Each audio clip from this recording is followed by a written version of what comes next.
we're trying to find what we call our people issues. If someone's not the right person, meaning they're not a core value fit, or they're not in the right seat, they're not in the seat that's right for them, the organization and the accountability chart. But with the visionary and the integrator, again, they're always aligned. We're always working to make sure they're completely aligned on where that organization is going. So they're letting go of accountability, but they're also letting go so they can thrive more as the integrator. Right. So ultimately, though, it starts with structure. What do we need from that visionary seat? Let's make sure we have the right person in it. But you used the word clarity before. Yeah, EOS is one of those things that just like, it's all the fog out of the room and just finds all the clarity for how we're at our best in execution. Welcome to another episode of Coffee with E, where we have extraordinary conversations in luxury homes. Today, we have the privilege of speaking with Stephen King. No, not the author everyone knows, Hollywood star. We have someone even better. Did you ever try to build a house without a blueprint? You can't, right? Well, the same exact thing can be said about building a business. Now, Stephen King, we had the privilege of meeting him for the first time at an EOS. What does that stand for? EOS training, Entrepreneurial Operating System training. And when I tell you, I was blown away. So I know a little bit about it. It's actually, the founder is Gino Wickman, and read his books. You may be familiar with Traction. However, speaking with Stephen, I just need you to sit back, get your coffee, turn it up in your car if you're driving, because this one is going to be a good one, I promise you. Ready? Let's go. Stephen. Erica, good to see you. I'm so excited to have you. I hope you're not disappointed. I'm not the Stephen King, but Stephen King when it comes to EOS Implementer in our area. Okay? Can I tell you something real quick though? Sure. So we met a couple weeks ago at this EOS workshop. You mentioned it, and the host, I was, where it was in the area. Someone came down from that organization and said, I need to kind of step into that. I heard Stephen King was going to be. Are you serious? I said, I'm sorry to disappoint. It's me. And they weren't sure. They're like, Stephen King's here. What's going on? And they weren't sure what the event was. And I said, you're happy to stay. I'd love for you to learn about EOS. But so here you go. I love it. So can we please start off with your journey? Yeah. Because I think it's important that people know who you are, right? And how you got to what we're going to talk about. Sure. Okay. Yeah. Well, thanks for having me here. Let me say that to start. Love being here. Thanks for taking time in your day to spend with me. So my journey to entrepreneur work, to EOS, what's helpful to jump into? Into the EOS world. Yes. Okay. So I discovered EOS, so Entrepreneurial Operating System, when I was working in higher education for a number of years. Okay. And then transitioned out of that into entrepreneurial work. I joined a company that's actually in this area called Soccer Shots. So joined that company, and when I joined that company, joined the Harrisburg and York franchise of Soccer Shots. It was a national company, even kind of all across North America at that time when I joined it, and I was running the franchise here in this area, the Harrisburg York franchise. Okay. When I joined that company, they handed me a copy of this book called Traction. You mentioned already. Yes. They said, hey, we do this thing called EOS. We need you to kind of learn what this is. You're the integrator. We're hiring you to be the executive director, but in EOS terms, that's integrator to run the business. And so when I read Traction, I had before I joined that organization, I was on a flight back and forth from Dallas, read that book in a couple hours, and just the light bulbs went on. Yeah. And it was something that just connected with me. And like, where has this been? I've been looking for it in my professional career up to that point, all the organizational leadership I'd done to that point. Traction just spoke to me in so many ways. So it was then running that company, using EOS, using the tools for a number of years, just fell in love with what EOS is, how the tools work, how it's designed, how it helped me become a better leader and manager, helped me grow professionally in the role that I was fulfilling with that company, and inspired me to become what's called an EOS Implementer. So now I work as a coach and a teacher, a facilitator of that system with other entrepreneurial companies. Okay, wonderful. Yeah. So you know your stuff. I know you do. So we're going to just break it down for the people that do not understand what the heck is EOS. It's just one of the titles of a book in the EOS library. And I like the way you slipped that in there. I did not mean to do that. I know that was pretty good though. That was sly. Okay. Yes. So what is it? Yes. All right. So there's a number of different ways I could describe EOS, right? But you said it before. I think it was appropriate metaphor. Have you ever built a house without a blueprint? No, you couldn't do that. Well, when you're building a business, there comes a point where you're growing and getting stuck. and just recognize the things that were working in the past, they don't work anymore. You have to evolve as a business. You have to change over time. You have to grow, and things don't stay stagnant. And there comes a point, really in the history of a business, where you really need a system of tools that's helping you execute the vision. We'll be aligned on the vision, then really execute that vision with what we call traction. Right? It's it's title of one of our books. Really get aligned on that vision and execute with traction. And so EOS as a system, it's just a comprehensive collection of proven practical tools that help business leaders, the owners of those businesses, their leadership teams really just get aligned on what they want from their business and to execute it with all of their people. So it is really a blueprint to run a business. There's a number of other metaphors I could use too. I oftentimes say it's a little bit of a recipe. It's kind of a recipe for how all the parts come together to orchestrate and harmonize all the moving parts of a business to better execute it. Yeah. So what I like about it, because being an entrepreneur myself, you get this great idea. Yeah. Right. So I guess I call myself a visionary. Sure. Okay. And I think most people that start a business, they would feel as though they are the visionary. Right. So when you have this great idea, you start executing it, and then you're like, oh my gosh, okay, yeah, I'm successful, and yet it's chaotic. Either you can't keep people, or you can't hire the right people, or you do have people and they're the wrong people, and you may be profitable, you may not be profitable. So that's why I enjoy EOS. Yeah. Because it does give you the clarity, because we don't stop to think about the foundation piece first until after it's built.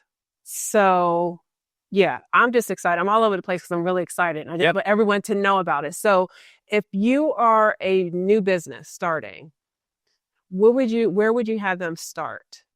With EOS? With EOS. Yeah. So EOS can absolutely work with startups. It can work with companies that are just starting. It's primarily built for the companies that have a foundation underneath them. They're executing something. They just want to be better at it. And I love the way you explained it too, describing yourself as a visionary. There's a lot of visionaries that, well, one, we need visionaries to start companies, right? And a lot of visionaries kind of do what you described, which is they start a company, they have a great idea, they can make it happen, they can drive it so far. And then the way you describe yourself, the way this was your experience, really just a typical visionary, they kind of get stuck. They lose sight of what it is that they're doing in the company now. And they're starting to have to build some structure around them that to kind of execute the vision and not just themselves doing everything anymore. And EOS is one of these systems that comes along at a right time and says, hey, since you're a visionary, can we give you some tools that help you just have a little bit more discipline, a little bit more accountability, a little bit more focus for you and all of your team, but not kill the entrepreneurial spirit. Not kill who you're wired as a visionary. And so visionary is a term that we use in EOS. We use the term visionary. We also use a term called integrator. I described that's the role I filled with that with Soccer Shots, Harrisburg, and York. The visionary integrator is just this duo at the top of the organization. And oftentimes when a visionary minded person who starts a company or is running the company, when they find EOS, one of the first things that they find, maybe from that angle, is the value of, oh, I need somebody alongside me running the day-to-day. That's not what I'm wired and do and I love to do. I'm the visionary. I have big ideas. I love staying at 30,000 feet. I don't love the day-to-day leadership and management conflict resolution that an integrator does.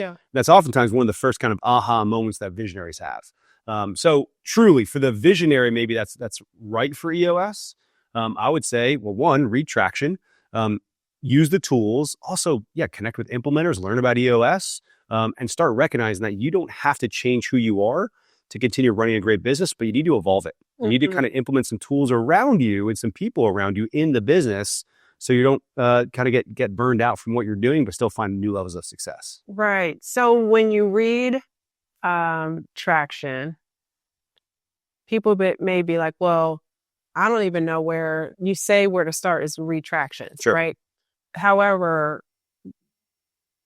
the principle of traction, I guess we can say, do we start with our core values? Because a lot of people, when you start businesses, they don't even think about core values. Sure. Right. So where to start with the tools, maybe? The tool. Okay. Yeah, because I have this business and I wish I had this when I first started. Like seriously, y'all, if you're listening and you're starting a business, or even if you're in the middle of the mess, this is something that you really want to listen to.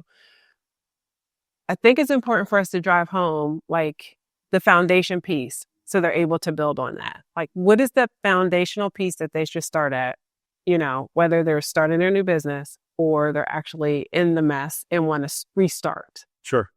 Yeah, that's a great question. So let's go into the tools a little bit then. Yeah. Right? So not just where do I start with EOS and how to become familiar with it, The tools, but using the tools now, because EOS, comprehensive toolbox. Yeah. Right. And so where I would want companies to start with, beyond just learning about EOS, is start with what we call the foundational tools. Start with the accountability chart, which is recognizing that structure is a shift. It's an evolutionary moment in a company's history where you're changing from let's just go find great people and we're going to figure out what to do with them later. Because that's oftentimes what great businesses do. When you start a company, you're like, I just need some great people around me. Let's go guild, right? We all done that. Yeah. And we can fall prey to that even when that's not the right approach. I'll get to that here in just a moment, why that can't be the right approach forever. We get great people, we plug them in, we figure out a way to kind of just grow from there. The accountability chart in EOS and the structure discipline there is actually shifting the mindset, saying we don't just need right people, we need right people we love, but they're in the right seats. So that's kind of a term, borrowed from Jim Collins, right people, right seats. And the accountability chart structure, the tool in EOS is let's make sure we have a structure in place to get us where we're going. Not just where we've been or where we are, breaking through the next ceiling of how we best execute together as a team. And so what are the seats in the organization? Where do we need accountability in the organization? Let's create structure first and then plug people into that. And that's a bit of there's a lot more to that, but it's a shift. It's a mindset shift to build structure around you. So I'd say start there. The other 4 foundational tools are rocks, which are 90-day priorities, a great meeting pulse, which is really the discipline of limiting the number of lessening the number of meetings we're having while increasing the overall quality of all of the meetings that we're having. Having a great scorecard, using our data well, and having a great VTO, which is kind of getting, you mentioned core values. Yeah. That's part of the VTO, the vision, traction, organizer, getting aligned on simplified strategic planning and vision planning for the organization that we're executing out of. So those are the 5 foundational tools. It's the VTO, the accountability chart, the rocks, the scorecard, and a great meeting pulse. Those are the 5 foundational tools. Starting there is a great place for anyone to start when they're using EOS, whether they're younger in their business or they have 10, 20, 100 people. Those are the best tools to start with. So that accountability chart, when you implement that and you already have a business that's running, and you go through that process and you realize, I really like Harry. I mean, I really like him. Right. Sure. But clearly he's in, the wrong seat. How does someone, what tool can you use within EOS to make it about, the facts and not necessarily, I really like Harry? Sure. Yeah, it's great. I love that you're picking on Harry. I always pick on Bill. He's the hypothetical person in my head. The teams I work with, my clients are like, man, Bill must have been terrible. It's like, as long as I don't have a Bill in the room, Bill's my example, right? Yeah. Well, one, it starts with that discipline. It starts with the belief in the tool and the methodology, the principle of the tool, that we need right people in the right seats. We need both of those things. So if we're after that together as a leadership team, and then we're teaching the importance of that to all of our people, we are trying to remove the person from the issue. We want to be really hard on issues and really kind and soft on people. And so if Harry, for example, if he's not in the right seat, well, for his greater good and for the greater good of the organization, we want him to be in the right seat. And so if he's not, we're also going to recognize, to the extent that we don't have right people in the right seats, we're going to get stuck in the organization. It's a matter of time, right? And so we're trying to find what we call our people issues. If someone's not the right person, meaning they're not a core value fit, or they're not in the right seat, they're not in the seat that's right for them, the organization, in the accountability chart. If one of those things is not right, we want to be really quick to find those people issues and then solve them at the right time. So doesn't mean that we need to fire Harry right away. But we just need to call out, we have a people issue. We need to solve that people issue. Sometimes that does mean that as leaders and managers, we have to make those hard decisions, those tough decisions, that if someone's not the right person, they shouldn't be in the organization. If they don't fit our culture and our core values, they're probably doing more harm to us than they are good over the long period of time, even the short period of time. If they're not in the right seat, well, they're probably not really enjoying the job and performing at a level in a way that they already know about. Certainly you know about it, and a lot of team members know about it. Yeah. Right. So oftentimes, like, these are issues that we're prone, not always because we're unhealthy, sometimes just because we're so busy. We're prone to take those issues and kind of just go, we'll deal with that later. We'll just put up with Harry for as long as we can, or we move Harry around to different seats, just hoping one kind of is the right one, but we're going to get stuck that way. Right. And so if we're going to get stuck, we're going to find those issues, and EOS is going to be a great spotlight to find those issues so we can solve them at the right time for the greater good of the organization. Mm-hmm. Yeah, because sometimes, and I like the way that you say it, that, yeah, you try to keep him in a seat that's not going to fit him or the organization. He'll be there for a while, but then eventually he's going to leave, or you're going to have to terminate at some point because it just doesn't make sense. Yeah. And being a leader is making those hard decisions. So now I want to talk about, if we can, the VTO. Sure. VTO, which stands for Vision Traction Organizer. That's right. Yep. Okay. Yeah. The way that you explained it during our training was so eloquent, because you said it was answering 8 questions. That's right. That's right. Yeah. So what are those 8 questions? So this is in EOS. This is our just proven way of simplifying strategic planning. And there's just a difference here, right? Obviously in our workshop, business owners, we don't like to do. We don't want to do the strategic planning part of it. Some don't, some do, but Yeah. for sure, there's a lot of people in the organization that are they probably think you don't know where you're going as an organization. Fair. Right? So whether we like to or not, we should be knowing where we're going. Yeah. And so there's a, in EOS, again, this is in the workshop, we talked a lot about this, but I can maybe just in brief. What makes it the entrepreneurial operating system is that it's the tools that work for, unsurprisingly, entrepreneurial companies, right? Yeah. Not corporations, not bureaucracies, right? And so there's been a lot of tools out there in the world. And even when Gino Wickman, you mentioned his name before, he's the founder of EOS. When he built EOS at the beginning, he recognized there was this gap between corporations and entrepreneurial companies, and a lot of the tools out there, a lot of the trainings, a lot of the methodologies, they were built for corporations.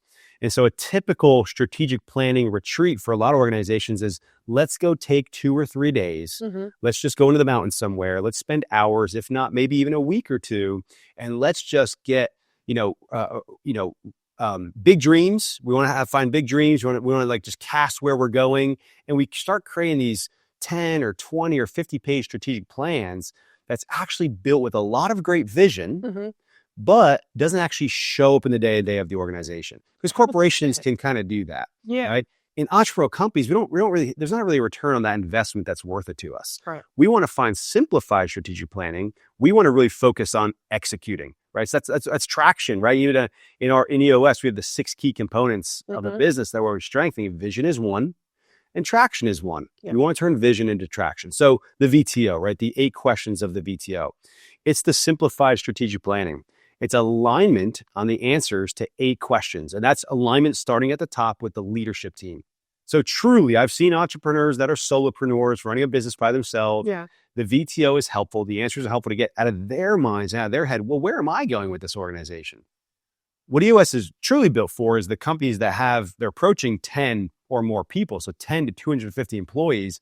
Where are we going as a team? We, the leaders of the organization, we got to be aligned on that. And then we have to go lead our people to help us accomplish that vision over the short and the long period of time that's in front of us.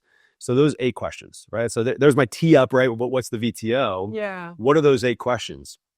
What are our core values, which is really the timeless guiding principles that we expect from each other, that describe what behavior looks like, how we work together, the rules of engagement for our behavior with each other, the core values of the organization. And it's an internal tool for us to know about ourselves.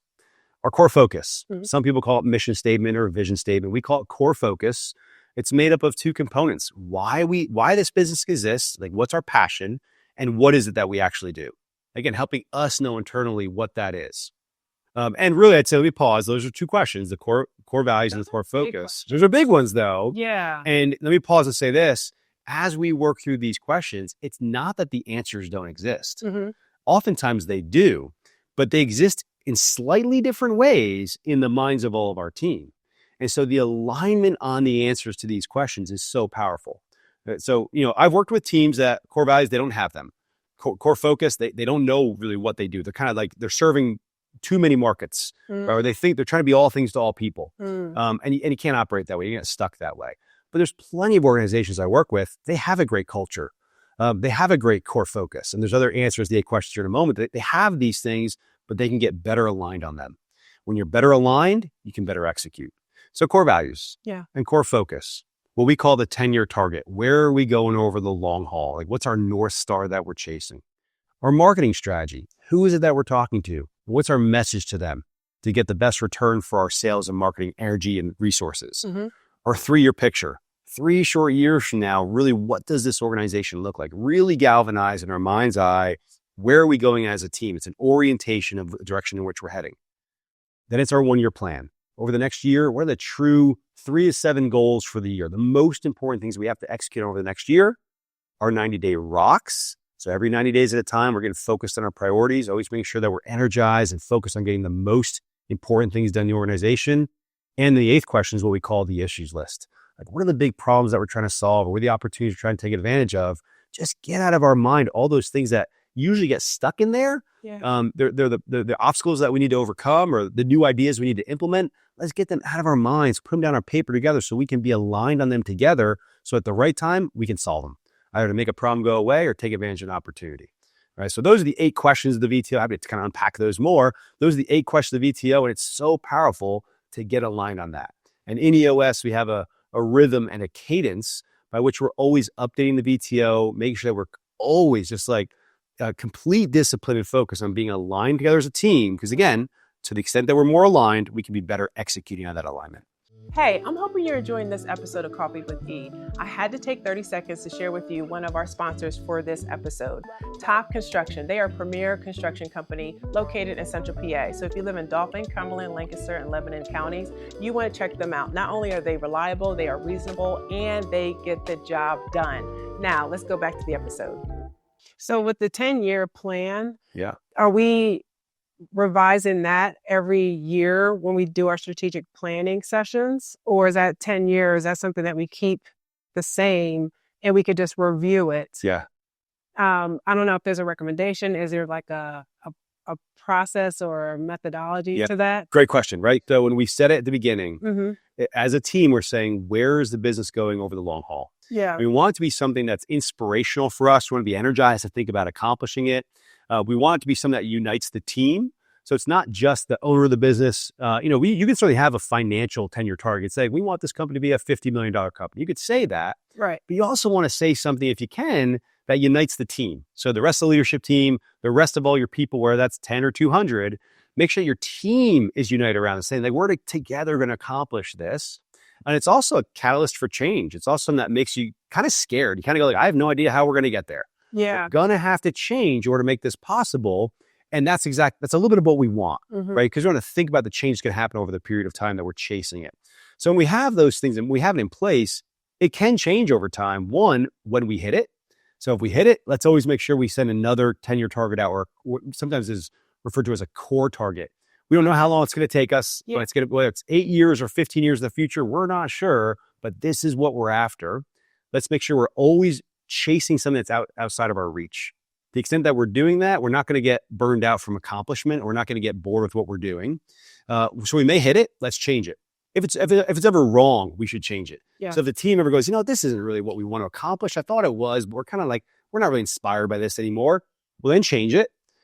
Or if it becomes part of that 3-year picture, remember the 5th question of the VTO, if it becomes so close to you that you're now just kind of 3 short years away from achieving it, let's make sure we send it out again. So it's always something that's kind of beyond our reach. So it's a working process. It's a working, breathing document. Yeah. And it's really use and change the VTO. Yeah. Oh, for sure. Yeah. There's components of the VTO every 90 days. And really the process of using EOS really well is every 90 days you're reviewing the VTO to make sure you're completely aligned on it. And there's some components of it that don't change every 90 days. They probably would change 1 year at a time, or something, for example, of core values. They may not change for years at a time, if ever. Yeah. But there's some components that they are changing every 90 days or they're changing every year. So it's very much a dynamic document. It's a dynamic aspect of vision that leadership team is always making sure they're aligned on. I like the fact that you said it's a team effort. Sure. Because as entrepreneurs, we start our business and we see it as our babies, right? Sure. But in order for it to get to that 10-year, whether it's, profitability or something that's like intangible or some kind of impact that you want to make on a community, it takes people. That's right. It's not going to be something you can do on your own. So, and also I think it's important too, when you have a business to get buy-in, right? And one of the things that you said when you spoke to us was that you may have to repeat it. Was that you or someone else? Now I'm trying to think. It may have been me. Where you're going with it, I mean, it's just something I do. Teams. Yeah, you may have to repeat it more than once. Oh, for sure. Yeah. You absolutely do. Okay. Yeah. Perfect. Yeah. Yeah. So I think it's important that people understand that this EOS system that we have here, I like it because it's getting people's buy-in on the vision that you originally had. And they're saying, hey, oh, by the way, we can make it even more impactful if we include this. Sure. So that 10-year picture could even be bigger than what you even thought. And just getting the buy-in of the people, they're going to want to execute and say, hey, did we think about this? Did you think about that? Right. And being okay with that. Right. Because I think one of the books was even saying, or actually you even said that, the visionary just, we have to listen to the integrator, right? They're the ones that are going to be making the decisions. Sure. Integrators, leaders in an organization, they are decision makers. They're the decision makers. Yeah. So you better make sure you get a good integrator is what I'm hearing. Yes, absolutely. And really, they're pivotal. They're key. Yeah. And in EOS, we want everyone to be great at making decisions. Yeah. And for sure, the integrator is the one who oftentimes refer to them as a tiebreaker. Yeah. They're the one they're integrating. Why we call it an integrator, by the way. In EOS, we care so much about function, not primarily titles. And so when you think about the vision of the organization, they have great vision. They're usually the owner of an organization or one of the owners. But the integrator is the one that's getting so aligned with that visionary to know what the plan is and where they're going, and then integrating that vision across the leadership team. That's what we call them, the integrator. They're integrating the vision across the leadership team and helping that team execute. They're leading that team. So oftentimes they are a decision maker or a tiebreaker. They're the one that's making critical decisions for the organization. I love that you mentioned people a moment ago. That oftentimes is a moment come an indicator of when EOS is right for a team. When a team is growing, I think I've said it one or two times now, like to 10 or somewhere around 10 or more people, you're starting to have subsets of people in the organization. No longer can that one person at the top really truly effectively just puppet everybody. Yeah. They need to kind of create layers of leadership, even if just the initial layer of leadership, if you have 10 people, where there's subsets, there's kind of departments showing up in the organization. And EOS is devised in this way to make sure you're getting everybody aligned, all of your people aligned on the vision. Because one of the frustrations that leaders can have organizations is people, right? Yeah. Like without people, they're not in business. And yet it can feel like no one cares as much about the vision as much as they do. Leading and managing people can be frustrating to do. It's holding people accountable is frustrating to do. Whereas EOS brings in these tools, these methodologies to make sure you're always aligned on your vision at the top, but then communicating that vision to everybody across the organization, helping them understand the importance of the vision, helping them elect to want to be part of the vision, and understanding their role in the vision. And when you're doing that with all of your people become, they always have been your greatest asset, but now you're starting to actually feel the success of that. Yeah. So give us an example where the person that started the business was the integrator. Okay. They had to hire the visionary. And how does that work? Yeah. Because you could be a great integrator, but you may not have great vision. Sure. And the opposite could be true too. You have the visionary. You have to hire the integrator. Sure. The visionary has to let go. Sure. But in some capacity, won't the integrator have to let go too when the visionary comes on board? If you're starting to how do you overcome that? Yeah, that's a great question, right? Because the typical evolution is a visionary needs to hire an integrator. Yeah. Right. So to answer that question, well, first, always make sure that a visionary is needed. not every organization truly needs a visionary. Oh, wow. All right. Okay. Most do, but not everyone. Mm-hmm. And oftentimes, a visionary, if we're not careful, a team can think, well, because I have the most ideas or because I have the biggest ideas, I must be the visionary. Not necessarily the case, right? So a visionary is someone we need them to function like the visionary for the organization. So depending on the industry they're in or the rate of change that they're in their industry, depending on the amount of vision that's really needed, the new ideas, the big problem solving, maybe solutions across their industry or more comprehensively than that across industries, Mm-hmm. then a visionary oftentimes is needed. We have a great, maybe we can go as much into this as you want to, Sure. but Rocket Fuel is one of the books in our library for how we really go deep on that visionary integrator relationship. Love it. Right. And so not every organization needs a visionary. To answer your question, to the extent that an integrator, maybe someone who starts a company goes, well, I am an integrator. I love the day-to-day. I love leading and managing people, but I'm not a visionary, but we need a visionary in this organization. I need to go find someone. Sure, that's probably unique and doesn't happen as frequently, but it can happen. It starts with structure, starts with that accountability chart. Well, what do we need from that visionary seat?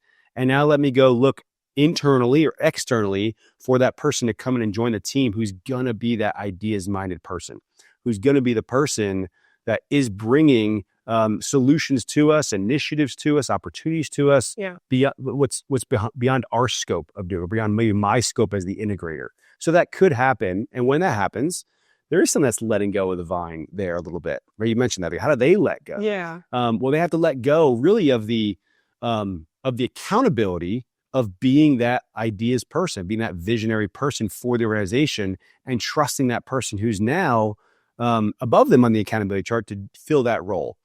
But with the visionary and the integrator, again, they're always aligned. We're always working to make sure they're completely aligned on where that organization is going. Mm-hmm. So they're letting go of accountability, but they're also letting go so they can thrive more as the integrator. Right. So ultimately, though, it starts with structure. What do we need from that visionary seat? Let's make sure we have the right person in it. And they're having those same page meetings. Yeah, the visionary integrator having what we call same page meetings, right? So Right. part of the meeting pulse, I mentioned meeting pulse before, is one of the five foundational tools of EOS.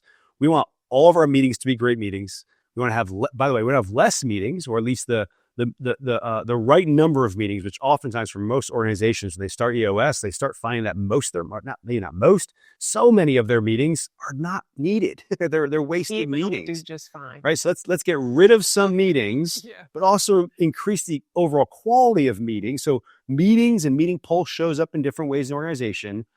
The same page meeting is the visionary integrator, getting completely on the same page all the time. And the cadence of that might be monthly, it might be weekly, it might be bi-weekly, but make sure they're completely aligned on the vision. So that integrator is going to lead and execute that vision and manage that vision across the leadership team. Yeah, that's so good. So good. So who is EOS not for? Ooh, that's a great question, right? Yeah, because EOS is not for everybody. It's not for really everybody. Yeah.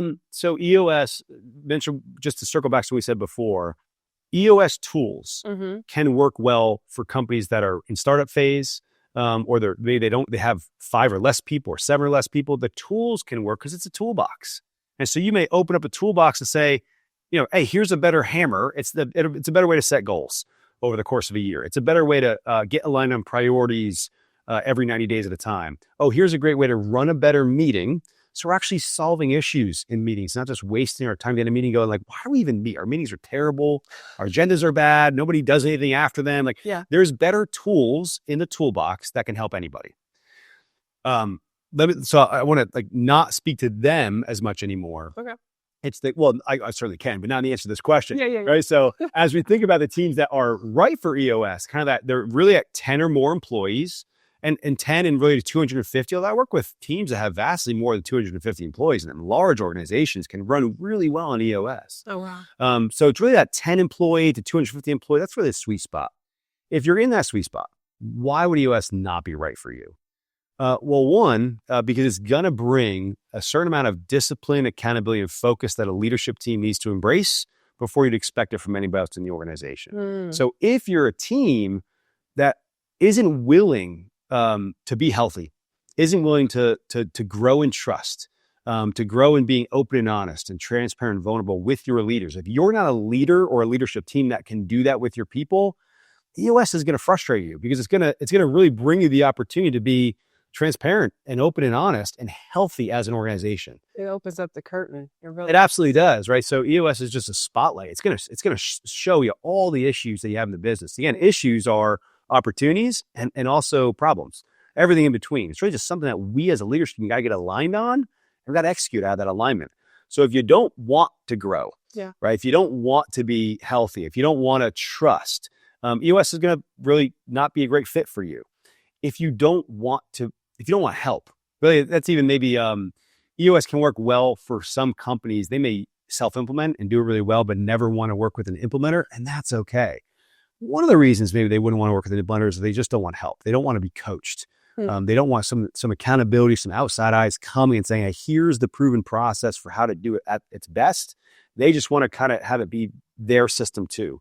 And so they're dabbling between it being like, EOS and maybe HOS, like Harry's operating system. You said before, right? It's like Harry. It's like, so if Harry is like, well, I kind of want it to be my operating system. I want to use the tools, but every now and then I want to gamify the system to make it work the way that I want. I'm like, okay, be careful. You're probably going to not use the tool as best then. Yeah. And that's okay if that's what you want, but it's just, you're going to be undermining yourself at different times. Yeah. So, maybe the highlights there, maybe the big points are, if you're really not willing to grow in your open and honesty, your transparency, and your vulnerability, be a healthy organization. Mm-hmm. If you have a leader, especially the owner or a leader on the leadership team that isn't willing to be coached, they're not willing to be helped by their teammates, let alone an implementer like myself, and they just want to always hold things close to their chests. They want to be dictatorial in their leadership style. The EOS is going to make them uncomfortable and it might not be a good fit for them. So, and just truth be told, the EOS doesn't have to be the right fit for anyone in the world, right? There's other operating systems out there. Ultimately, we want, as an implementer, businesses to, when they need a system, when it's right for them, choose a system that works for them. Right. I'm the most biased person in this interview right on the podcast right now. EOS is a fit for a lot of companies. And EOS works really, really well, but it doesn't have to work well for everybody. It doesn't have to be the choice for everybody. Is it a time that it's too late to implement? Like, it's just like, you know what, you need to shut the doors. There's no hope. Oh, that's a great question. I wouldn't say there's ever a time that's too late to implement. Now the example you said, like, is it time to shut the doors? There's no hope.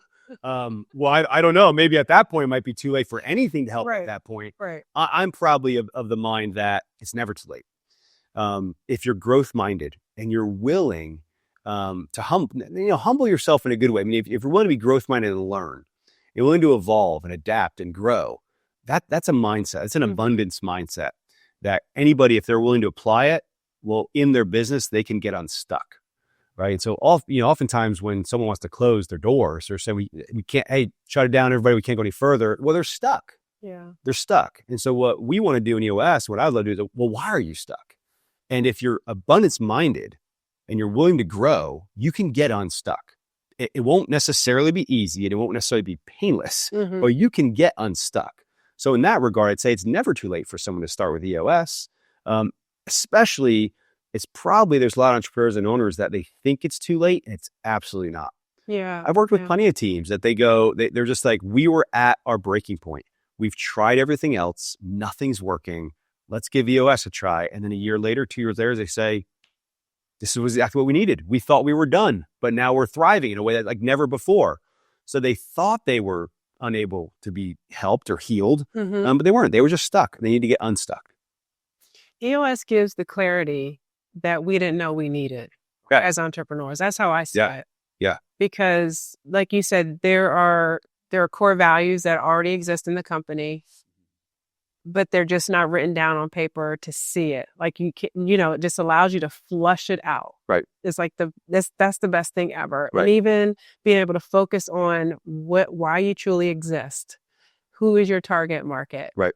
Yeah. Right. So yeah, for that, if that's what someone's looking for all day long, I'm saying that you should at least give it a try. And you said for 10 to about 20 people. 10 to 250. 250. 250. 10 to 250. That's the sweet spot. Yep. If you're an organization with 10 to 250 employees, again, the most biased person here, you should learn about EOS. Yeah. See if it's right for you. I'm saying if you're one person. Sure. Well, there's better tools in the toolbox. Absolutely. There's better tools in the toolbox. Start it right out. 100%. Yeah. Start it out right out the gate, because that's going to help. The way I see it, that's going to help when you hire, because you can hire and fire to those core values then, right? Making sure you put people in the right seat. Right. And making sure that they are a good fit, making sure they do understand the vision and they're able to add value to, your 10-year goal. And then, oh, by the way, if they want to add something, or they want to say, hey, guess what? I have a suggestion. Mm-hmm. It makes sense because they understand what the core values are. Right. So, right. Yeah, businesses that are 1, 2, 3 people, they're still executing a vision. So again, like I'm not here to say that EOS is not designed for them, but it can work for them. Similar on the other side, EOS is not designed for billion-dollar publicly traded companies, but there are billion-dollar publicly traded companies running on EOS in the world. They're doing a great job with it. Mm-hmm. So again, it's exception, not the rule there. There are really good tools in the toolbox, and likely some that are better than entrepreneurs are using when they're 1, 2, 3 people, even to the extent of thinking, well, if I'm 1 or 2 people, but I do want to get to 10 people someday. Yeah. Well, how are you going to do that? How are you going to evolve your business over time to get there?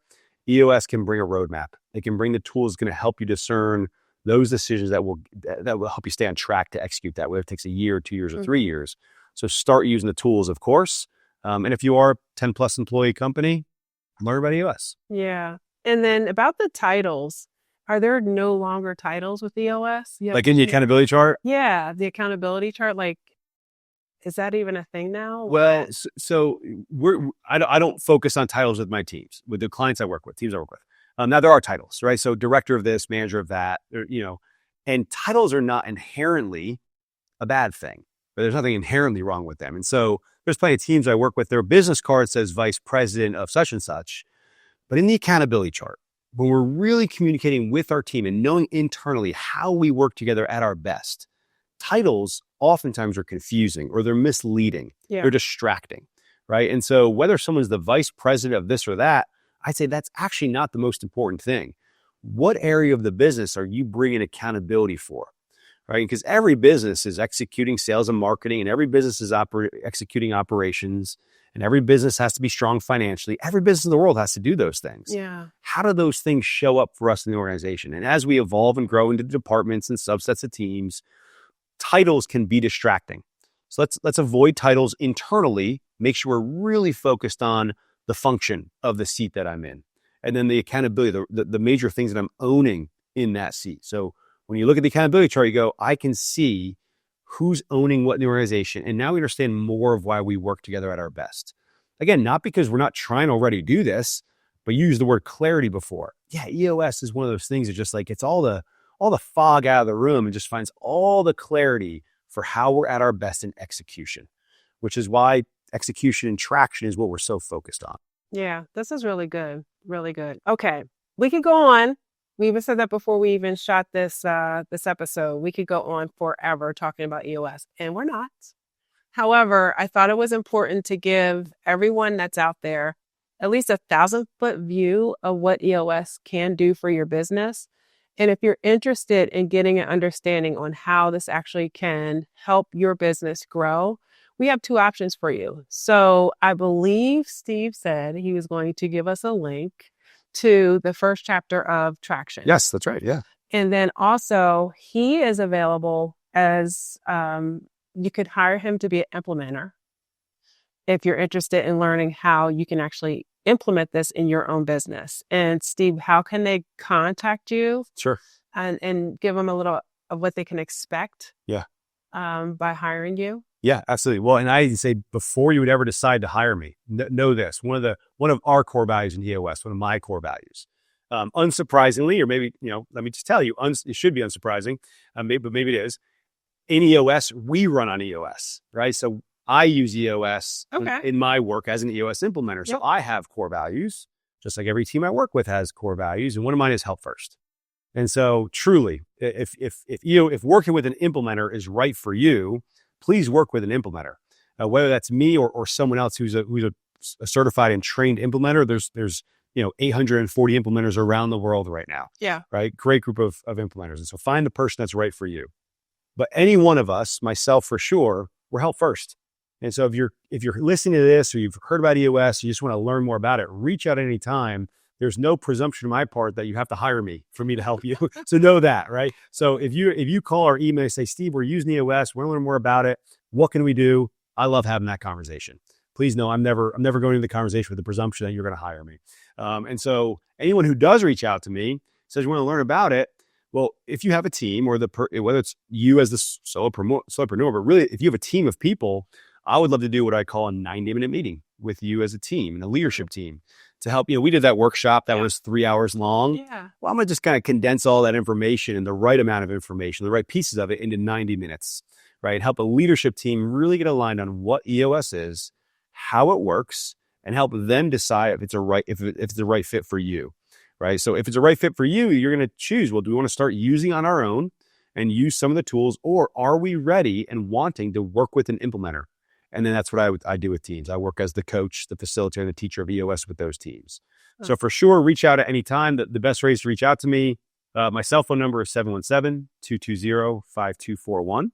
And my email address is steve.king, so steve.king at eosworldwide.com. Yeah. So reach out to me at any time. We'd be happy to learn more about your organization and your journey, help you learn more about EOS and help from there. Thank you so much. This was so great.